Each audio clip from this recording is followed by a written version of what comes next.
Hey everyone, how are you doing today? Hope all of you are doing well by the grace of the Supreme Almighty. আমাদের আজকের ক্লাসের অর্থাৎ Day-12 এর Part-3 তে আপনাদের সবাইকে জানাচ্ছি স্বাগতম এবং আমাদের এই ক্লাসের আজকের যে টাইটেল সেটা আমি দিয়েছি শুভ সমাচার।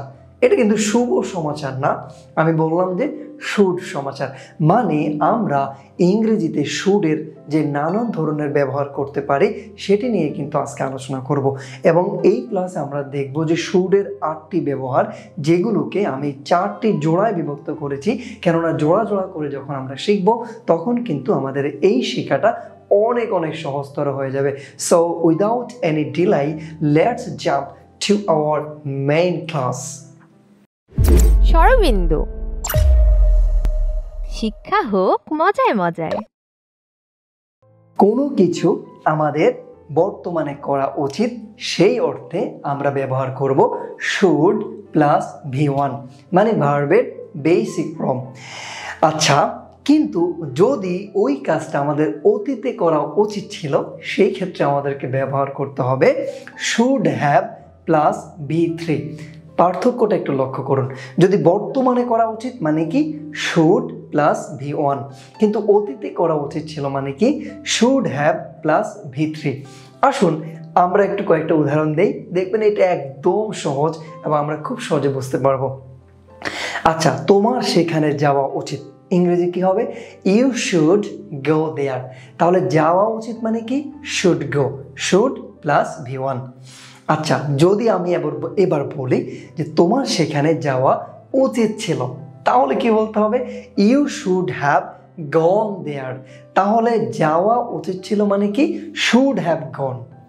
তাহলে আমরা কিন্তু বুঝতে পারছি, যদি বর্তমানে করা উচিত শুড প্লাস V1, কিন্তু অতীতে করা উচিত ছিল শুড হ্যাভ প্লাস V3।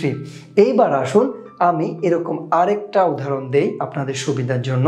যেমন আমাদের শিক্ষকদেরকে সম্মান করা উচিত, তাহলে কি হবে? We should respect our teachers. কিন্তু আমি যদি বলি যে আমাদের শিক্ষকদেরকে সম্মান করা উচিত ছিল, তাহলে আমাকে বলতে হবে we should have respected our teachers. যেমন ধরুন আরেকটা উদাহরণ যদি আমরা বলি, যেটা আমাদের বর্তমান সময়ের জন্য খুবই প্রাসঙ্গিক। যদি আমি বলি যে এই লকডাউনের সময় আমাদের ঘরে থাকা উচিত, তাহলে আমাকে কি বলতে হবে? We should stay at home during lockdown. তাহলে থাকা উচিত মানে কি শুড স্টে। আচ্ছা, এবার যদি আমি বলি যে লকডাউনের সময়ে আমাদের ঘরে থাকা উচিত ছিল, আমি এটাকে অতীত করে ফেললাম ধরেন, তাহলে আমাদেরকে কি বলতে হইতো? We should have stayed. দেখেন, শুড হ্যাভ স্টেড মানে শুড হ্যাভ প্লাস V3। তাহলে we should have stayed at home during lockdown. আর একটা বিষয় হচ্ছে কি, আমাদের কিন্তু এই ব্যাপারে আমাদের আসলেই কিন্তু সাবধান হওয়া উচিত, যেহেতু লকডাউন চলছে, আমাদের লকডাউনটা মেনটেন করা উচিত, আমাদের সবাইকে সচেতন থাকা উচিত, যাতে করে আমরা কোভিড-19 মতো পরিস্থিতিকে আমরা কি করতে পারি, আমরা এই সমস্যা থেকে আমরা উত্তরণ লাভ করতে পারি। মামু, এত লকডাউন যে করতেছো, লকডাউন কথার মানে জানো তুমি? লকডাউন কি তুমি বোঝো? আরে মামু, আপনি হাসালেন তো। লকডাউন মানে না বুঝের কি আছে? এটা লকডাউন মানে লকডাউন। কেন, আপনি কি নতুন কোনো আবার তথ্য আবিষ্কার করলেন নাকি? আরে গাধা, পুলিশ যখন বাস দিয়া রাস্তা নক করে আর পাবলিক বাসের নিচ দিয়া মানে বাসের ডাউন দিয়া রাস্তা পারাপার করে, তখন তাকে লকডাউন বলে। শুনছেন, আপনারা শুনলেন? এই হচ্ছে আমার মামু, দুনিয়ার সবকিছুর জায়গায় ভেগাইয়া উনি এমন একটা পরিস্থিতি তৈরি করে লকডাউনের সংজ্ঞা দিতে আইছে আমারে। ধুর মিয়া। এই তো গেল আমাদের প্রথম জোড়া সুরের ব্যবহার। এইবার আসুন আমরা সুরের দ্বিতীয় জোড়া ব্যবহার নিয়ে আলোচনা করি। এটা হচ্ছে কি না, করতে থাকা উচিত এবং করতে থাকা উচিত ছিল। যদি আমি বলি যে করতে থাকা উচিত, তাহলে আমাকে বলতে হবে should be plus verb ING. আমি কি বললাম? করতে থাকা উচিত হলে should be plus verb ING, কিন্তু করতে থাকা উচিত ছিল সেটা বোঝাতে আমাকে বলতে হবে should have been plus verb ING. কি বললাম? Should have been plus verb ING. আসুন আমরা একটু উদাহরণের দিকে লক্ষ্য করি, তাহলে বুঝতে সুবিধা হবে। আচ্ছা, আমি যদি বলি যে তোমার চেষ্টা করতে থাকা উচিত, করতে থাকা উচিত, তোমার চেষ্টা করতে থাকা উচিত, তাহলে আমাকে বলতে হবে you should be trying, you should be trying. আচ্ছা, যদি আমি এটাকে অতীত করে বলি যে তোমার চেষ্টা করতে থাকা উচিত ছিল, তাহলে আমাকে বলতে হবে you should have been trying. কি বললাম দেখছেন, যে উচিত ছিল বলার কারণে শুড হ্যাভ বিন ট্রাইং চলে আসছে কিন্তু। আচ্ছা, এইবার আসুন আরেকটা আমরা উদাহরণ যদি দিই যে তোমার পড়তে থাকা উচিত। আমরা অবশ্য বলি না যে তোমার পড়তে থাকা উচিত, তাহলে তুমি ভালো রেজাল্ট করবা। আচ্ছা, তাহলে তোমার পড়তে থাকা উচিত মানে কি, ইউ শুড বি রিডিং। এইবার আপনারা বলুন যে যদি আমি বলতাম যে তোমার পড়তে থাকা উচিত ছিল, তাহলে তুমি আর ফেল করতে না, তাহলে তোমার পড়তে থাকা উচিত ছিল, তাহলে কি বলতে হবে? এক্স্যাক্টলি আপনি সঠিকটা ধরেছেন, আমাদেরকে বলতে হবে যে you should have been reading. তাহলে আমি যদি আবার একটি বিষয়টাকে রিক্যাপ করি, তাহলে আমাকে বলতে হবে যে করতে থাকা উচিত মানে কি না, should be plus verb ING, কিন্তু করতে থাকা উচিত ছিল মানে হচ্ছে should have been plus verb ING. অয়েল, এইবার আসুন আমরা আমাদের শুডের ব্যবহারের মধ্যে তৃতীয় জোড়ার ব্যবহার নিয়ে আমরা আলোচনা করি। অয়েল, এটা হচ্ছে কিরকম না, বর্তমানে আমাদের কোনো কিছু হওয়া উচিত, তাহলে আমাদেরকে বলতে হবে শুড বি দিয়ে। কিন্তু যদি অতীতে হওয়া উচিত ছিল, কোনো কিছু হওয়া উচিত ছিল বা কোনো রকম হওয়া উচিত ছিল, তাহলে আমাদেরকে বলতে হবে শুড হ্যাভ বিন দিয়ে। আসুন আমরা কয়েকটা উদাহরণের দিকে একটু লক্ষ্য করি, তাহলে কিন্তু পুরো বিষয়টা আমাদের কাছে একদমই ক্লিয়ার হয়ে যাবে। যেমন ধরুন, উই শুড বি জেন্টল, আমাদের ভদ্র হওয়া উচিত, কিন্তু আমি যদি বলি যে আমাদের ভদ্র হওয়া উচিত ছিল, তাহলে আমাকে বলতে হইতো we should have bin gentle. তাহলে বর্তমানে উচিত হলে কি হবে না, শুড বি, এবং যদি অতীতে উচিত ছিল সেই ক্ষেত্রে আমাদেরকে বলতে হবে শুড হ্যাভ বিন দিয়ে। আসুন আমরা আরও বেশ কয়েকটা উদাহরণের দিকে একটু লক্ষ্য করি, তাহলে কিন্তু আমাদের জন্য বুঝতে আরও বেশি সুবিধা হবে। যেমন ধরুন, we should be conscious about our duty, আমাদের কর্তব্য সম্পর্কে আমাদের সচেতন হওয়া উচিত। তাহলে আমি যদি বলি আমাদের কর্তব্য সম্পর্কে আমাদের সচেতন হওয়া উচিত ছিল, তাহলে কি বলতে হবে? উই শুড বি কনসাস না বলে আমাদেরকে বলতে হবে we should have bin conscious. তাহলে কি হবে বাক্যটা? We should have bin conscious about our duty. আসুন আরেকটা উদাহরণ আমরা একটু দেখি, সেটা হচ্ছে কীরকম, যে মামার, আপনারা তো দেখেনি আমাদের মামা হচ্ছে কি খুবই চরিত্রহীন লোক না, কেননা মারিয়ার সাথে সবসময় কী সব কাজ করে।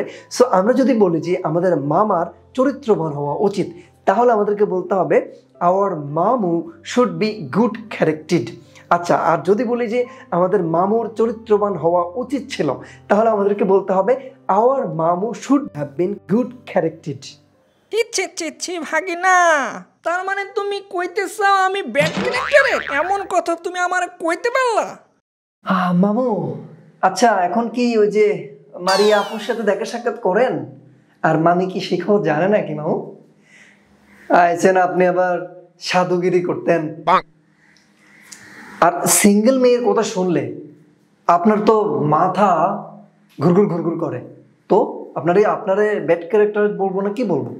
কি করবো মামু ক, সিঙ্গেল মেয়ে দেখলে আমার মনটা বইরা যায়, মনটা কেমন যেন খুশিতে সুরসুরি দিয়া ওঠে। ও তাই না মামু? শুনেন, এত সুরসুরি দেওয়ারও কিছু নাই, এত হাসিও না। সিঙ্গেল দেখে হাসিয়েন না মামু, আড়ালে তার ডাবল হাসে।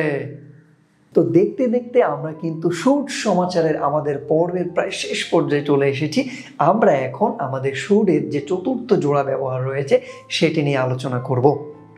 ওয়েল, চতুর্থ জোড়া ব্যবহারটা হচ্ছে কীরকম, যে আমাদের কোনো কিছু থাকা উচিত এবং আমাদের কোনো কিছু থাকা উচিত ছিল। আচ্ছা, যদি বর্তমানে থাকা উচিত সেক্ষেত্রে আমরা বলবো শুড হ্যাভ, কিন্তু যদি অতীতে থাকা উচিত ছিল তাহলে আমাদের বলতে হবে শুড হ্যাভ হ্যাড। কি বললাম আমি? যদি বর্তমানে হয় তাহলে বর্তমানে থাকা উচিত, তাহলে হচ্ছে শুড হ্যাভ, কিন্তু যদি অতীতে থাকা উচিত ছিল তাহলে বলতে হবে শুড হ্যাভ হ্যাড। যেমন ধরুন, তোমার সততা থাকা উচিত, তাহলে আমরা কি বলতে পারি যে you should have honesty, you should have honesty. কিন্তু আমি যদি বলি যে তোমার সততা থাকা উচিত ছিল, তাহলে আমাকে বলতে হবে you should have had honesty, you should have had honesty. তো আমার মনে হচ্ছে যে শুড সমাচার এখানেই আমাদের শেষ করা উচিত। আমি আমার পক্ষ থেকে সর্বোচ্চ চেষ্টা করেছি প্রত্যেকটা ব্যবহারকে একদম ধরে ধরে চুল ছেঁড়া আলোচনা করার জন্য। আপনারা কি সবটা খুব ভালোভাবে সুন্দরভাবে বুঝতে পেরেছেন কিনা অবশ্যই কিন্তু আমাদেরকে কমেন্ট করে জানাবেন। আর আমাদের ভিডিওগুলো কিন্তু শেয়ার করে আমাদেরকে সাপোর্ট করুন এবং এত সুন্দর ওয়েতে ইংরেজি শেখার সুযোগ সবাইকে করে দেন। দেখা হচ্ছে আপনাদের সাথে আমাদের পরবর্তী ভিডিওতে, এই আশাবাদ ব্যক্ত করে আজকের মতো এখানেই বিদায় নিচ্ছি। সবাই ভালো থাকুন, সুস্থ থাকুন, বাই বাই। আরে ভাই দেখি, শোনেন ভিডিও সাইডে কই যাইতেছেন? ওই যে ভিডিওর নিচে একটা লাল বাটন আছে না, কি যেন নাম ওইটা, সাবস্ক্রাইব না কি যেন বলে, সাবস্ক্রাইব। হ্যাঁ ওইটাতে ক্লিক করে দেন। আর এই যে পাশে ঘন্টাটা আছে না, ওইটাতে গুত্তা মাইরা একটু বাজাই দেন। আরে বাপুরে, সাবস্ক্রাইব তো করাই যায়। ভাগিনারা আমার কত কষ্ট করতেছে। আর ভাগিনা গো বিয়ার লাগিয়া অহন কিন্তু কনে দেখতেছি। আরে বুইরা টাকলা, তোরে না আমি বাজারে পাঠাইলাম, তুই এখনো যাইস নাই? এইখানে কি করতাছস? ওরে বাপুরে, তোরা কেউ বিয়া করিস না রে বাপু।